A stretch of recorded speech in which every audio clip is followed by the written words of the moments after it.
Pegasus जासूसी कांड में सुप्रीम कोर्ट ने अहम फैसला लेते हुए पेगासस जासूसी कांड की जांच के लिए 3 सदस्यीय कमेटी का गठन करने का आदेश दिया है। इस समिति की अध्यक्षता सुप्रीम कोर्ट के पूर्व न्यायाधीश आर.वी. रविंद्र करेंगे और अन्य आलोक जोशी और संदीप ओबराय होंगे। Chief justice of India N V. Ramana ने कहा कि हम कानून का शासन सुनिश्चित करना चाहते हैं। हमने हमेशा मौलिक अधिकारों की रक्षा की है। निजता की रक्षा हर कोई चाहता है। निजता के अधिकार की कुछ सीमाएं हैं, सीमाओं के तहत रहना चाहिए। Chief justice of India N V. Ramana ने कहा कि हम सूचना तकनीक के दौर में रह रहे हैं। इसका इस्तेमाल जनहित में होना चाहिए। प्रेस की स्वतंत्रता लोकतंत्र का अहम पहलू है। तकनीक से इसका गलत उपयोग हो सकता है।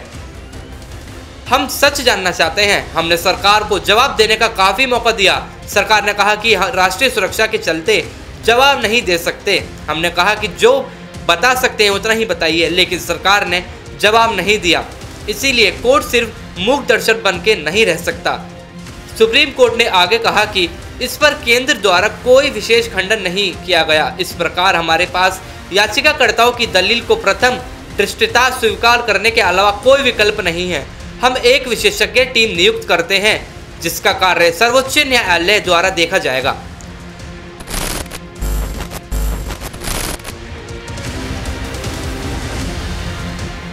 पेगासस जासूसी कांड में सुप्रीम कोर्ट ने अहम फैसला लेते हुए पेगासस जासूसी कांड की जांच के लिए 3 सदस्यीय कमेटी का गठन करने का आदेश दिया है।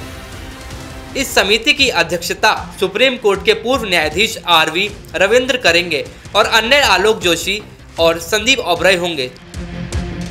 Chief justice of India N V. Ramana ने कहा कि हम कानून का शासन सुनिश्चित करना चाहते हैं। हमने हमेशा मौलिक अधिकारों की रक्षा की है। निजता की रक्षा हर कोई चाहता है।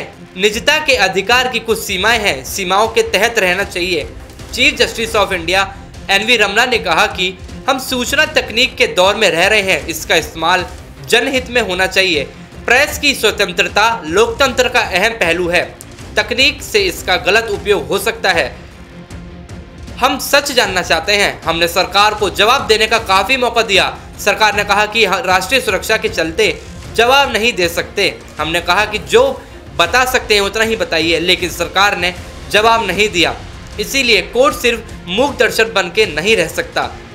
सुप्रीम कोर्ट ने आगे कहा कि इस पर केंद्र द्वारा कोई विशेष खंडन नहीं किया गया। इस प्रकार हमारे पास याचिकाकर्ताओं की दलील को प्रथम दृष्टया स्वीकार करने के अलावा कोई विकल्प नहीं है। हम एक विशेषज्ञ टीम नियुक्त करते हैं जिसका कार्य सर्वोच्च न्यायालय द्वारा देखा जाएगा। Sky news global report.